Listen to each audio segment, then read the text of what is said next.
Nas ruas da capital há espaço para ônibus, motos, carros e bicicletas.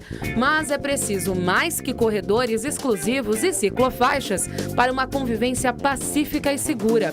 Mobilidade urbana é se locomover pela cidade de modo pensado, viável e prático. Isso exige estratégia, lógica, planejamento, investimento, infraestrutura e o principal, políticas públicas. Nós precisamos fazer um investimento permanente e constante. É claro que a longo prazo a cidade poderá ter um excelente transporte coletivo, né, como outras cidades, outras metrópoles, principalmente do primeiro mundo, né? Mas a curto prazo podem ser feitas muitas coisas. É fato que grandes metrópoles como São Paulo precisam de mais corredores de ônibus e linhas de metrô para desafogar o trânsito. Os mais de 7 milhões de carros que circulam pela cidade são diretamente responsáveis pela redução da velocidade média dos ônibus. Mas é preciso lembrar que as cidades, em sua essência, são feitas para pessoas, não para carros. A melhor frase que eu conheço para explicar o trânsito não é dito por nenhum engenheiro de tráfego, nem de transporte, nem psicólogo, nem sociólogo. É um médico, um amigo meu, que diz o seguinte: eu não entendo vocês. A cidade está pronta para vocês colocarem os ônibus. O que sobrar, vocês põem carros. A cidade está montada para o carro, pagamos o preço caríssimo. A grande questão gira em torno de como elaborar uma política de mobilidade humanamente e ambientalmente saudável e sustentável. Uma política de mobilidade em que o transporte urbano seja organizado de forma a priorizar os deslocamentos não motorizados e por transporte público, para que sejam feitos com qualidade, eficiência e focados na preservação da vida. São mais de 1.000 mortes por ano de pedestres e de ciclistas e motociclistas na cidade de São Paulo. Então não é um caso isolado. Nós temos que ver isso no contexto do trânsito de São Paulo, né? O trânsito de São Paulo, ele vem sendo perigoso e nós temos que fazer uma melhor gestão do trânsito, investir em transporte público e transporte individual não motorizado, que é o caso da bicicleta. Então, se nós não privilegiarmos essas duas formas de transporte, nós vamos continuar tendo esses problemas. Por isso que nosso programa de governo prevê investimentos em ciclovias e em corredores de ônibus.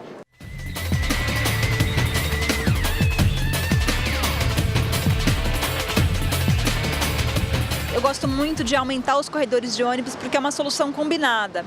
Ela tira uma das faixas do carro para entregar para o transporte público e faz isso de maneira expressa. O transporte público de ônibus fica potencializado e não tem que competir espaço com os carros. Pela Câmara já tramitam projetos de lei sobre o assunto. O vereador Ricardo Nunes encabeçou a ideia do transporte hidroviário. Também conhecido por hidrolinhas, o projeto tem o propósito de promover a mobilidade sustentável na cidade, através de um sistema mais eficaz, seguro, rápido e menos poluente do que o transporte público convencional. Ele passou por uma primeira votação e, se aprovado em segunda, o próximo passo é esperar pela sanção do prefeito. É um anfíbio, né? Então ele anda na água e também na terra. Isso possibilita o quê?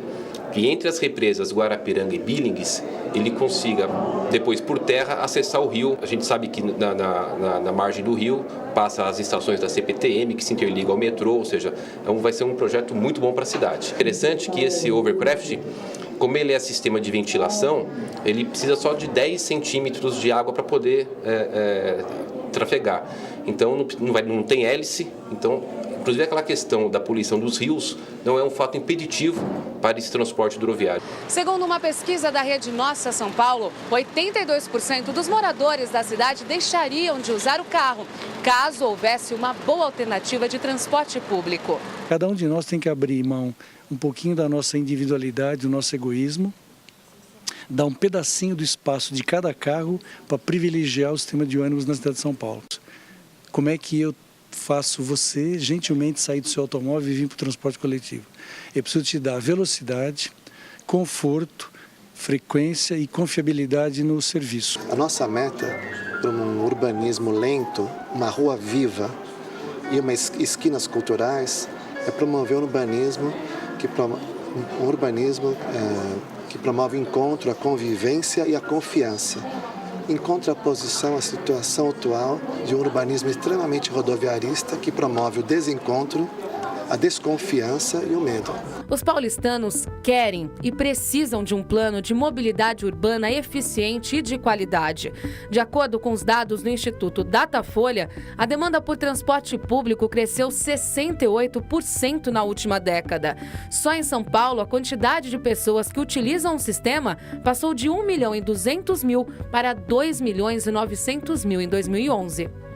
Eu acho que São Paulo é uma cidade que vem sendo piorada há muitos anos, há 100 anos talvez. Eu não acho que é em 4 que a gente vai conseguir melhorar. Eu sinto que a cidade começa a perceber, a cidade como um todo, todos esses setores sociais, todo mundo começa a perceber a necessidade de mudar um pouco as prioridades da cidade. A vontade de mudança e o engajamento de paulistanos na mudança é muito grande.